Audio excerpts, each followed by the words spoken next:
Hey you, I'm back today with some terrifying encounters with Wendigo. Or is it Wendigos? Who knows? All I do know is that these creepy things are always hungry, and if they find you in the woods looking like a dish, they may just have you with a side of fries. Hopefully my Wendigo eats me with a side of tater tots, because I'm more of a tater tot kind of guy. Enjoy these allegedly real and new sightings of Wendigo. Now let's begin. I used to camp in the Ozarks. Camping was a hobby of mine, but it isn't so much anymore. This experience kind of ruined it for me. Have you ever been so traumatized or scared of something, you avoid anything that reminds you of it? That's how I feel about this. To this day, I don't know what it was. A few years ago, I was camping alone in the Ozarks of Missouri, pretty close to the border of Arkansas. The weather was dreary. It had been pouring rain for hours, and the forecast, according to my phone, said that the rain would keep coming for the next couple of days. I was alone as I usually was, something I regret now. The thing was, I didn't really have many friends that enjoyed camping like I did, so I was usually always alone. But now I regret not asking anyone, if they wanted to go camping. It started the first evening when I was still walking, but considering pitching my tent somewhere. Rain trickled down around me on the trees and on the ground. Tiny little streams of water began to form on the dirt and rocks. I was hoping I wasn't going to get flooded away, but I was on top of a hill, so it should flow down, and I should have nothing to worry about, I told myself. In the midst of the raindrops, I began to hear something else. They were light, uneven footsteps, like the steps of a small but curious person. Someone who was cautious. Perhaps they didn't want to be heard, or they wanted to keep their distance. At first I assumed this was some sort of animal keeping an eye on me, maybe a brave deer keeping watch, or even a mountain lion trailing me to make sure I move out of its territory. If it was a mountain lion, but they were stalking me, considering me as prey, I wasn't too worried as I had ample protection. I didn't want to shoot it, and the gunshot at least should scare it away if it came down to that, I thought. I never stopped walking. I continued going, pretending that I didn't hear the noise, but keeping a close ear on it. Whatever it was, it seemed to be keeping the same distance between us. I never heard any breathing or growling or anything like that. I was hoping that I would lose it before pitching my tent. I didn't like the idea of this stalker knowing where I was sleeping for the night. Then something happened. From the same direction of those footsteps came a terrible high-pitched scream, one that sounded like it was approaching me rapidly. All at once, I turned around, my skin covered in goosebumps and my heart racing. Just as I turned around, the screaming stopped. There was nothing out of place, just ever-darkening woods, rain dripping from tree branches, and leaves and rocks on a faint forest path. I continued looking around, calming my breathing, and somehow I convinced myself that it was some sort of crazy bird that had swooped past me, making a weird noise. As I continued walking, I noticed the footsteps had disappeared, and for a while I was thankful for that. About an hour later, I'd found a camping spot under an especially large walnut tree that seemed to have most of its leaves intact. I took advantage of this added layer of shelter and set up my tent under it. I was unable to make a fire and keep it going with how wet the ground had become, so instead I cast a tarp under the lowest hanging branch I could find on the tree, which was luckily close to my tent. I propped it up on another branch. With it on the ground, I turned on my stove, which was portable, and used a small container of butane. I got some water boiling, then prepared some hot cocoa, sipping on it to help me keep warm. It was a blessing that night that the year had been particularly warm, as previous falls had been unforgiving. After my cup of hot cocoa and reading true crime forums on my phone, I fell asleep under a blanket and my tent. Before long, I woke up. Of course, it was still raining outside, but I had to pee. I stepped out of the tent with my boots on and with my coat on. I positioned myself under the tarp I'd set up before for the stove, and I did my business. When I was done, I zipped up, and I turned back to the tent. When I paused, I saw something further up the path, maybe 20 yards past my tent. It was small, pale gray, and it looked like a person. Why would someone be out here in the middle of the rain, without any clothes? I wondered. I kept staring at this pale figure, trying to figure out what it was. I couldn't see a face, and it was still faint from that distance thanks to the rain and trees. I must have sat there staring at it, waiting for it to move, to signal that it was in fact a person, or at least alive. But the entire time I stood there, watching, it never moved. After a while, I finally convinced myself that I was just seeing something else in the woods. Perhaps a strange rock, or a tree that was shaped like a person, if you looked at it at just the right angle. I shook my head and yawned. I stepped forward, leaning down to crawl back into my tent. I took one last glance at the figure before crawling in, and I'm not sure if I'm glad I did that, or regretful, because when I did, the figure moved. Those chills and goosebumps came back with a vengeance. I was not, in fact, alone out here, and what I saw, I couldn't see any fur on it, and I couldn't for the life of me think of an animal out here that was that big and furless, well, except for a person. But that's exactly what I was afraid of. Why was there a nude person all the way out here in the middle of the rain, and why had they been watching me? I stood straight back up and I called out to them. Hello? No answer. Freaked out, like anyone else would be in this situation. I readjusted my tent so that the opening faced that direction. I wanted to be able to keep an eye on it, and I wanted to be able to stay in my tent throughout the night. After readjusting it, I was also able to reach my stove from the entrance. So I stayed up, making 3 different pots of coffee throughout the night, downing them one after the other to help me stay awake. I didn't see any further movement that night. Come morning, I was exhausted. Coffee only gets you so far to keep you awake. Once the sun was fully in the sky, I dozed off for an hour or 2. There's no way I could keep hiking if I didn't get a little bit more sleep. After I woke up, I packed my things back up and continued walking. I was still a little bit creeped out, not entirely convinced that what I saw was something natural. And I knew it wasn't a dream. I wasn't going to sit there and tell myself it was a nightmare. I could tell dreams and nightmares from reality. I kept on walking, faster than the day before. I swear I covered twice the distance I was supposed to. And come nightfall, I hadn't seen or heard anything weird or strange. But I wasn't about to let myself forget what I saw. I made more coffee and stayed up looking at my phone, turning off my blue light filter. Blue light keeps you awake, so I've heard. So I always turned on the blue light filter, or I would download an app for it on any phone I had. This occasion was different. I didn't want to sleep, so bring on the blue light. I stayed up reading forums, and maybe I shouldn't have been Googling this, but I was looking up strange stories in the woods. Not for fun, but I wanted to see if other people had seen weird things in the forest. Every minute or so, I would look up, scanning my surroundings. Unfortunately, that night was far darker than the night before. It was hard to see much of anything outside the tent. However, the rain that night brought with it lightning, and about every 20 seconds or so, the woods would be entirely lit up by lightning strikes, some distant, some too close for comfort. But honestly, I wasn't very worried about the lightning. I just wanted to be sure that that thing or person didn't come back. Don't get me wrong, I had a gun. That made me feel a bit more secure about this situation, but I would have to be awake to use it. And at that point in time, I was beginning to doze off. Eventually, full-fledged sleep took hold. When I woke up, the rain had stopped, at least for a moment. I must have laid down too, as I woke up on my back. When I opened my eyes, I didn't hear rain. But I did hear something else. There was a shuffling sound outside the tent, and I swear there were muffled whispers. The hair on my arm stood straight up.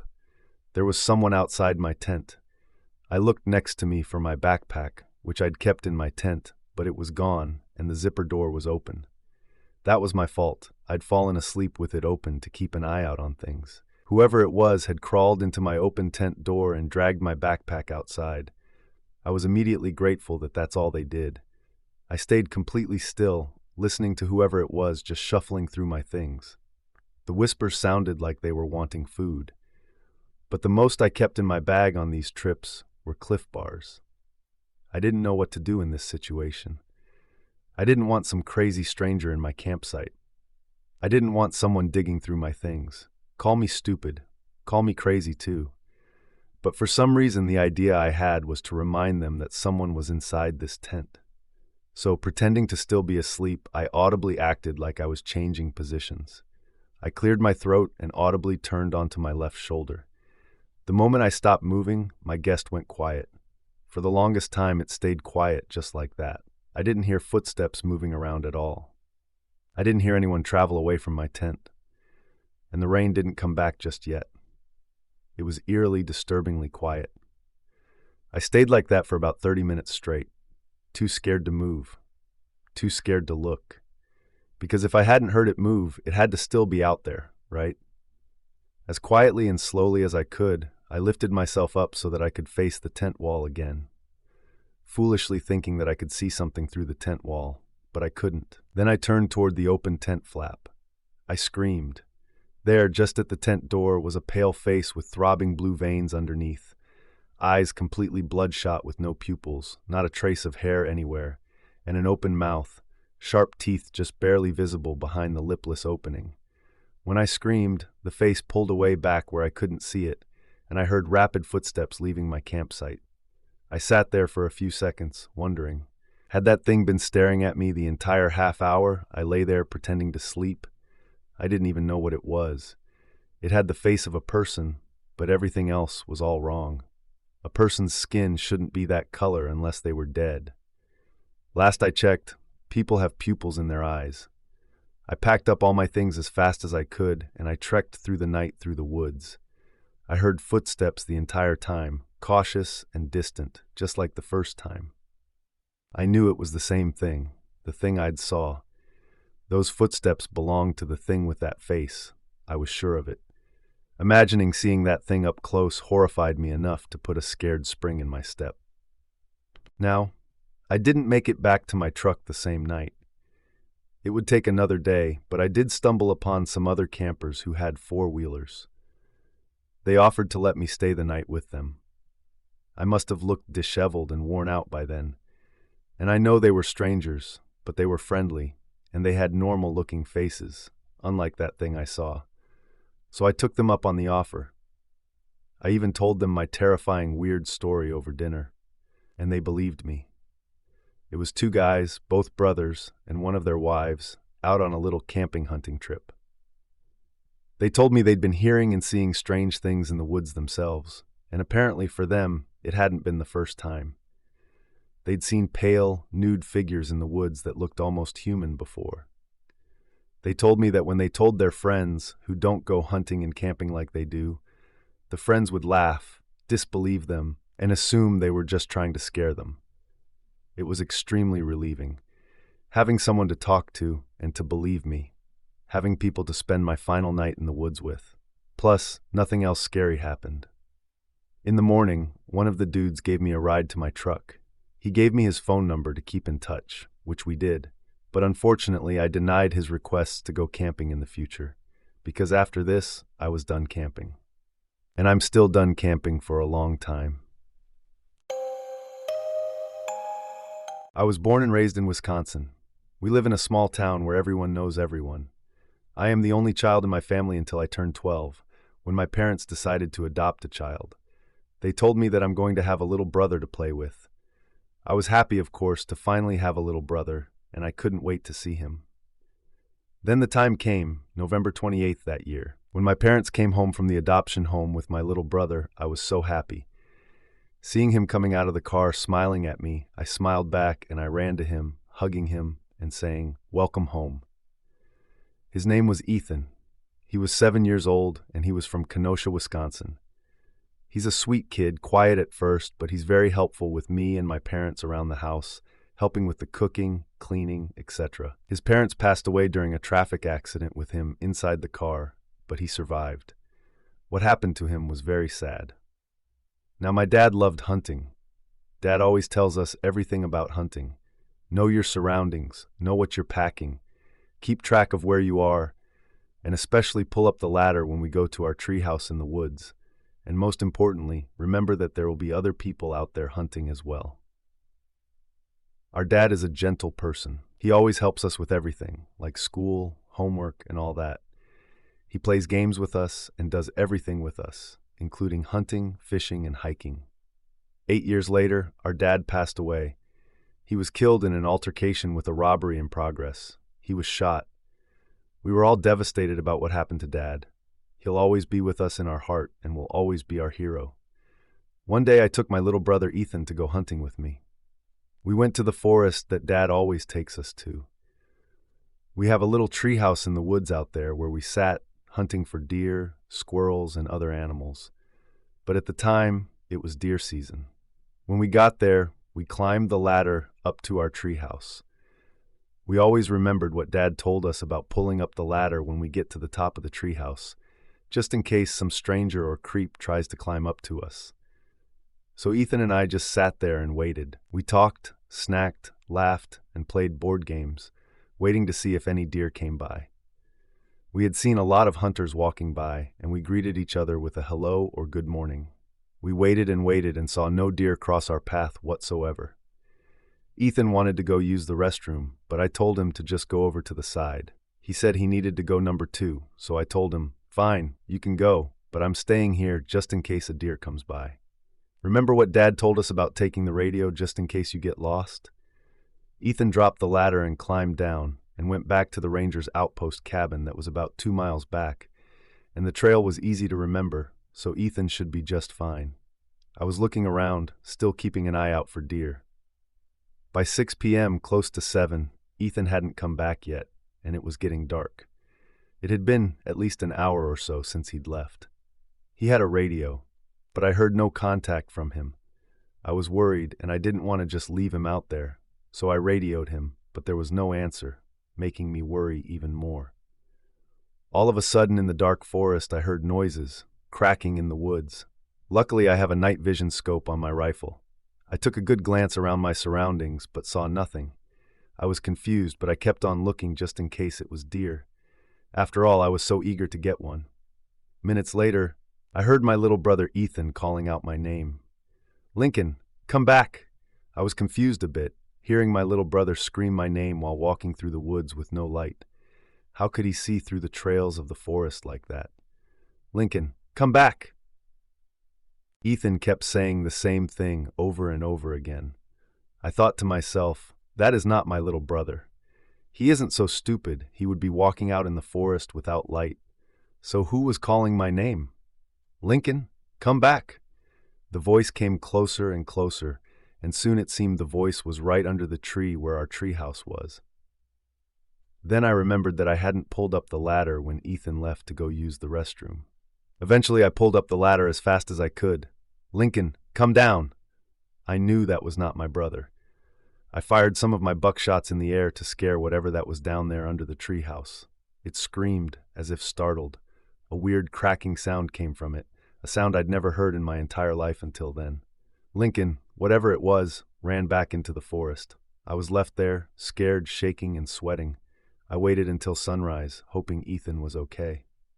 When the sun finally came up, I slowly climbed down my treehouse ladder, and I ran as fast as I could to the ranger station, telling them what I'd experienced last night. They didn't believe me, of course, thought that I'd had a bad dream. But I found my little brother Ethan, and I told him what happened. Apparently he had been there all night with the rangers, because they wouldn't let him go outside at night, afraid that he would get hurt. I don't know who or what that was, out there in the woods, talking to me, trying and succeeding to sound like Ethan. But I'm happy that nothing happened to me during the encounter. If I didn't shoot that warning shot, if I didn't remember to pull up the ladder, I don't know what would have happened. Years passed. My brother and I never went hunting at that place again.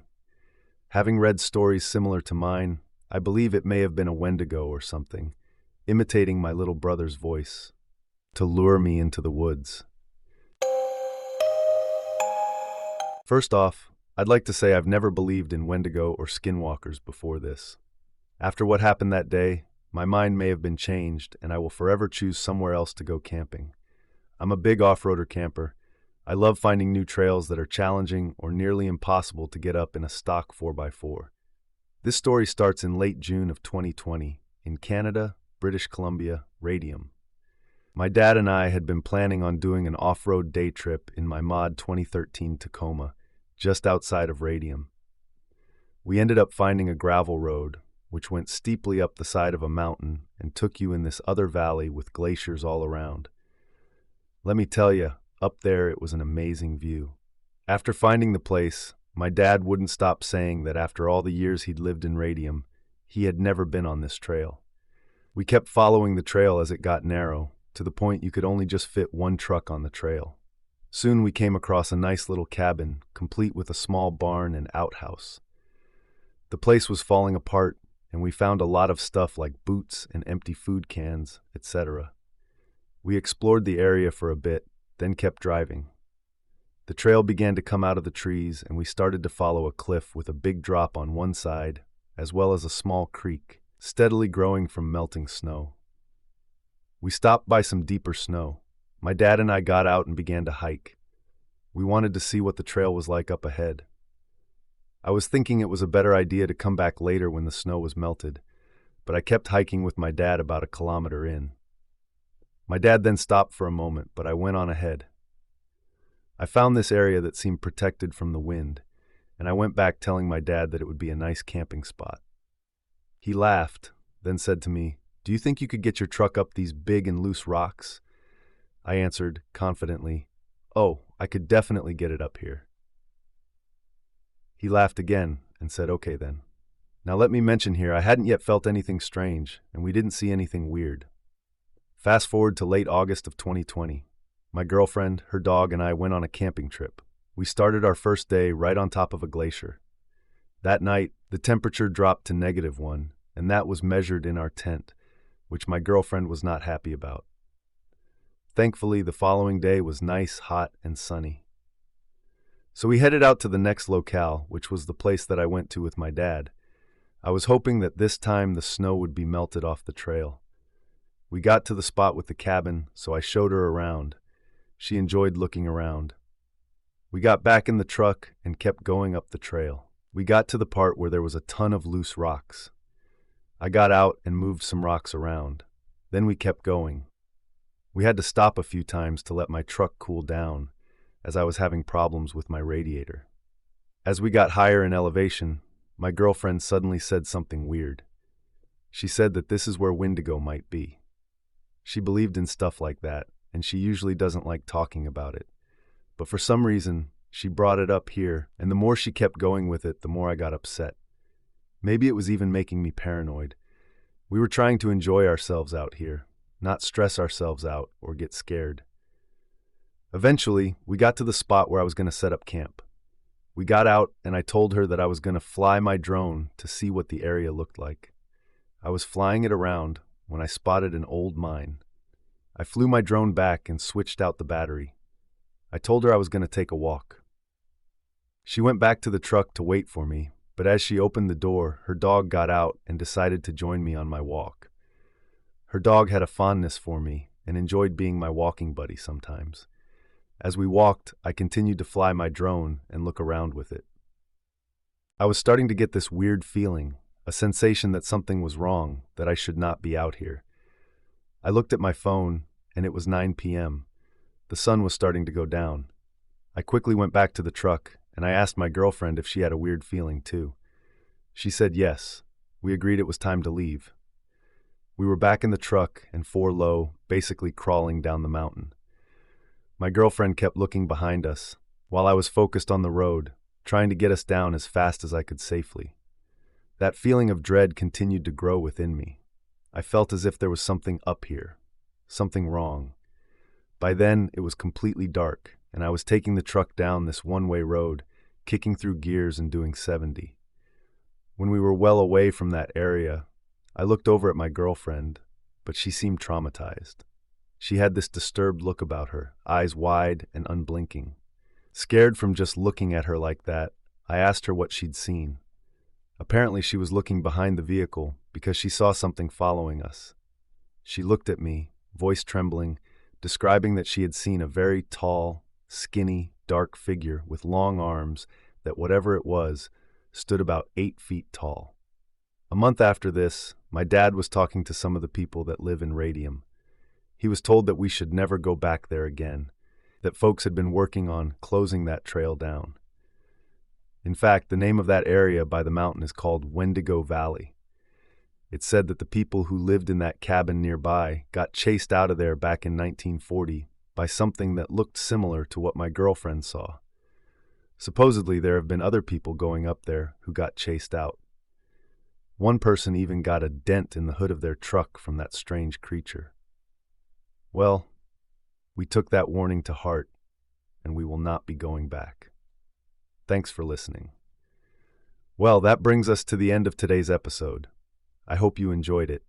Remember to stay safe out there because this world is full of strange and terrifying things. If you like and enjoyed these stories, then hit the like button, press the notification bell, and subscribe for more spine-tingling content, and we will see you in the next story.